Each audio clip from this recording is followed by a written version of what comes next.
This is the wrong signal coming out from a broken CPU. It was the pin 3 of a broken CPU, so now the thing that I'm doing is replacing the wrong CPU with a new one. Well, actually it's not really new. It's an old one, but I know it's working. So I'm using the oscilloscope here to read again the pin number 3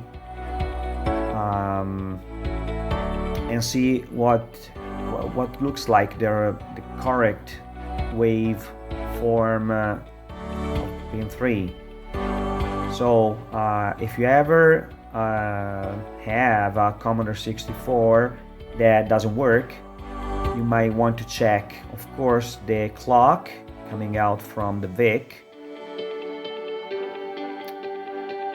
And as I'm doing here, as you can see, that this is the clock coming out from the VIC, and then checking out the pin number 3. And well, this is pin number 1, same clock. Pin number 3 should look like here we go. Okay, going to auto arrange the oscilloscope, and this is the right signal.